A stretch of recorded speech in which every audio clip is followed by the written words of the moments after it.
Welcome back, everyone. We're diving deep today. You ready? Always excited to dive in. What do we got? Well, we're going to tackle something that feels pretty familiar.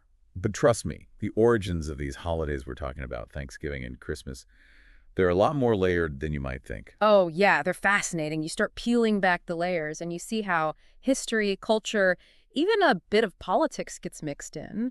It shows you how traditions, even ones we think are, unchanging, they really evolve over time. Okay, so Thanksgiving. We all have that image, right? Big Mhm. table, tons of food, family all around. But that picture-perfect scene, it goes back historically to 1621, Plymouth, Massachusetts, Pilgrims, and the Wampanoag. Right, and it's really important to remember this wasn't just a random, hey, let's have a feast situation. The Wampanoag, they were absolutely essential to those pilgrims surviving in this new place. They taught them how to farm, what foods would grow well. That successful harvest the pilgrims had, well, that's thanks to the Wampanoag. So it wasn't just about the food, this first Thanksgiving, right? There was this element of, like, cooperation, two different cultures kind of coming together. Definitely. It's a great example of how, even with differences, people can come together and support each other. But here's a twist for you.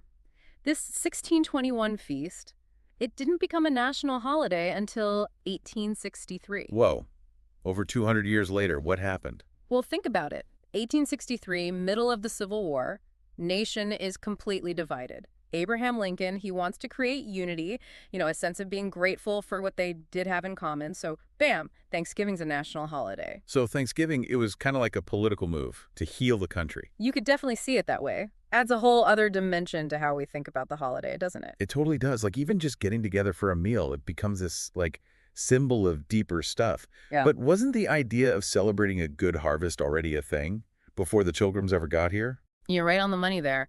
Harvest festivals, those are old, ancient even. All over Europe for centuries, they had ways to give thanks for a good year, for the food they grew. Thanksgiving, even though it's American now, it has roots in those old ideas. So it's got its American story, but it's also tapping into something universal, being grateful for what nature gives us. Precisely. Now let's switch gears completely. Ready for Christmas?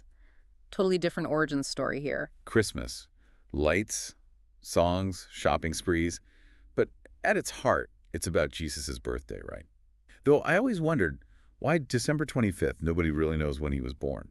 See, that question takes us right to the intersection of religion and culture. It's fascinating. The Roman Church, back in the 4th century, they chose December 25th on purpose. They lined it up with a Roman festival called Saturnalia. Saturnalia, what was that exactly? Imagine this. A week-long party dedicated to Saturn, the Roman god of agriculture. They'd have feasts, give gifts, basically let loose a little. Sound familiar? I see where you're going with this. So, early Christians, by picking December 25th, they merged their new religion with this old tradition. Was that to make it easier for Romans to accept Christianity? That's a popular theory, and it makes sense. New religions, they often borrow from the old ones to make the transition smoother. And that move, it really helped Christianity grow within Roman society. But the Christmas story doesn't end there. Over centuries, different cultures added their own stuff, their own customs. That's how we got the Christmas we know today, this big mix of things. Wow, so what we celebrate today, it's like a fusion of all these different cultural ingredients. Exactly. Like medieval Europe, they gave us big feasts, caroling, those nativity plays. Then we go to Germany, where they started the whole Christmas tree thing. Early trees, they were decorated with apples and candles. Can you imagine? Apples and candles. Whoa, okay. I get the evergreen tree, symbol of eternal life and all. But apples, what was the deal with that? Those apples, they symbolize the Garden of Eden, so they added another layer of meaning to the tree. You can see how they were really good at taking existing traditions and giving them Christian meaning. It's kind of mind-blowing how even something simple, a Christmas tree, has all this history and symbolism packed into it. Yeah. What about gifts? When did that become such a huge part of Christmas? Gift giving, that really took off in the 19th century, especially in England. We can thank guys like Father Christmas, the original Santa, for making that popular. Good old Saint Nick. Something tells me he's got a more complicated story than just the jolly red suit we see today. You're right about that. Modern Santa, he's definitely a product of 19th century America and, let's be honest, commercialism. But his roots go back to this guy, St. Nicholas. He was a 4th century Greek bishop who is known for being super generous, especially to kids. So even Santa's gone through a whole evolution. Speaking of which, didn't Queen Victoria and Prince Albert have a big hand in popularizing some Christmas traditions? They did. They were super into German Christmas customs, decorated trees, all that festive stuff. They loved it. And because they were royalty, their influence spread throughout England. Then it hopped over to the US and eventually the whole world. Crazy to think that even what royals like can shape how we celebrate. Wild, right.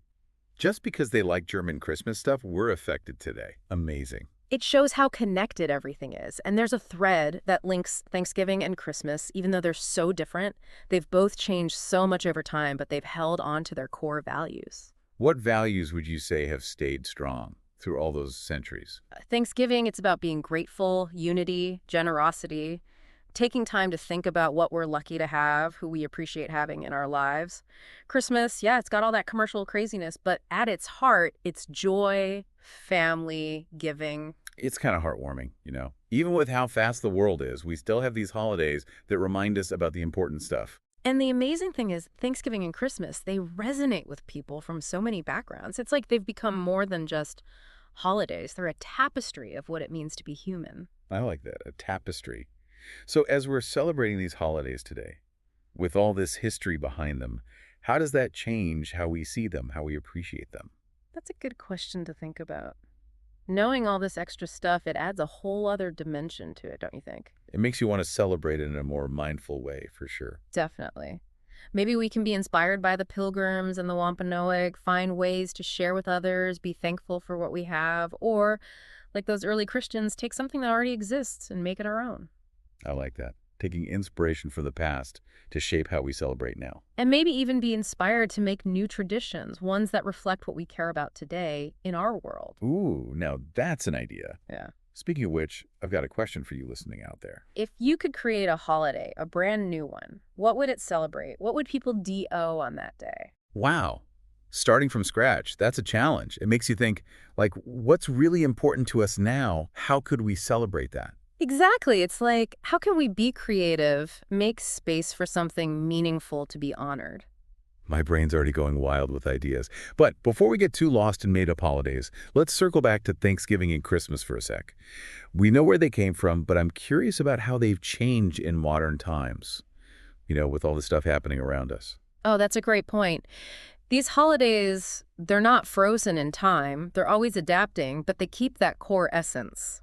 So how's Thanksgiving changed? We still have the turkey, the family get-togethers, but what else is different?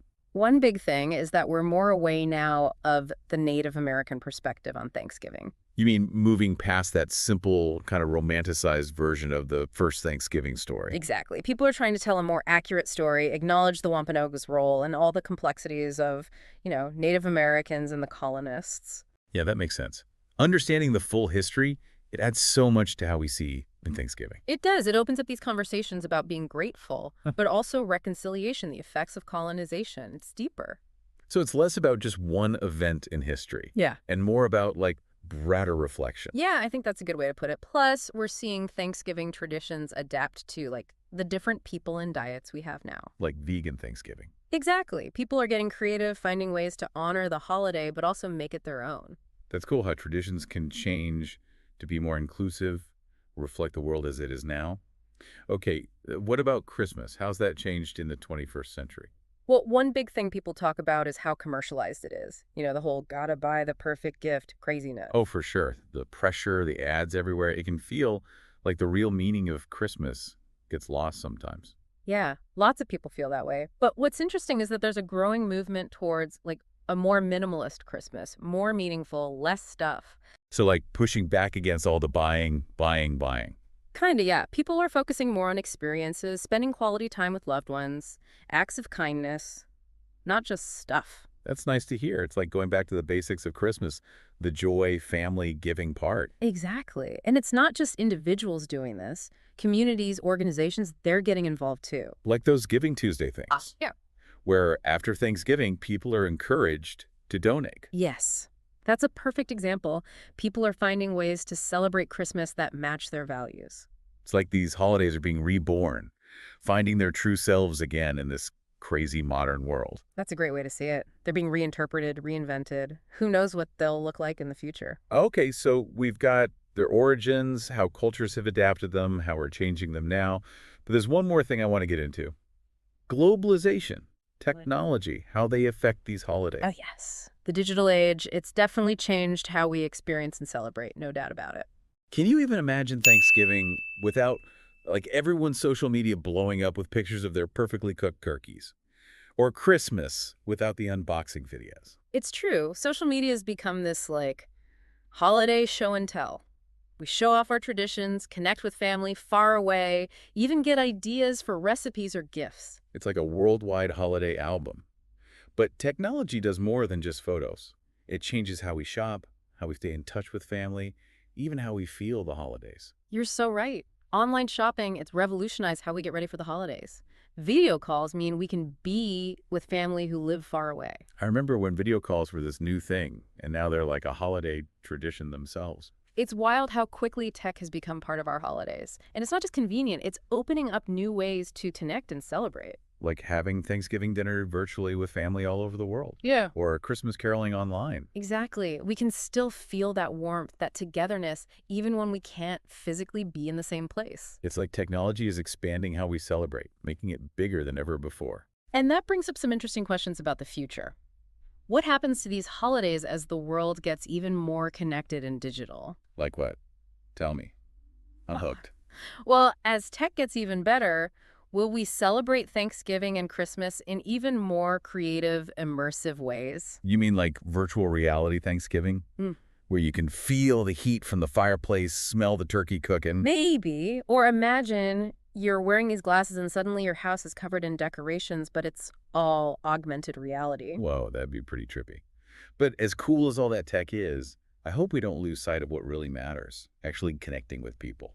I'm with you on that. Technology should add to the celebration, not replace actually being with people. That's what makes holidays special. It's all about balance, right? Mm, Enjoying the new stuff, but also holding on to the traditions and values that have been around for so long. exactly. It's something to think about as we figure out how to celebrate in this constantly changing world. This deep dive has been amazing. We went from the surprising beginnings of Thanksgiving and Christmas, through all the cultural twists and turns, to how we're reinventing them now, even the tech stuff. It's crazy how much history, tradition, even invention is packed into these holidays we kind of take for granted. I know, right? And what blows me away is how they still resonate with people, no matter their age or where they're from. Gratitude, joy, family, giving. Those things never get old. It really is like a beautiful tapestry woven together with history, tradition, human connection. A tapestry that keeps growing, changing with each year, showing the story of our lives. Well, here we are, end of our deep dive into Thanksgiving and Christmas, their origins, how they've changed. It's been quite a journey, hasn't it? From those unexpected beginnings to how traditions have evolved to how we're reinterpreting these holidays today. I gotta say, I'm feeling a lot more appreciation for these holidays now. Like, we really dug deep, uncovered stuff you don't usually think about. It's true. And beyond all the fascinating history, what stands out to me is how strong those core values are. Gratitude, unity, generosity, joy, family, giving. Those things go beyond time, beyond culture. They connect us all. That's a great way to put it. So, as we wrap up, I want to leave you, our listener, with one last thing to think about. Earlier, we talked about making up new holidays, celebrating what matters to us, but what if we took that a step further? What if we approached every day with that same kind of gratitude, that intentionality, like it was a special occasion? Ooh, I love that. Finding those everyday moments of joy, connection, meaning. It's like weaving that holiday spirit into, like, the fabric of our lives. Exactly. It could be simple things, sharing a meal with people you care about, really being grateful they're there, doing something kind for a stranger, taking a moment to appreciate the beauty around us, whatever it is. It's about cultivating that feeling, that warmth, that generosity, not just on holidays, but all the time. And you know what? Maybe if we did that, if we lived by those values, every day would feel a little bit like a holiday. What a beautiful thought. And on that note, we'll say goodbye until our next deep dive. Until then, keep exploring, keep asking questions, and keep celebrating all the amazing things that make us human. Happy holidays, everyone.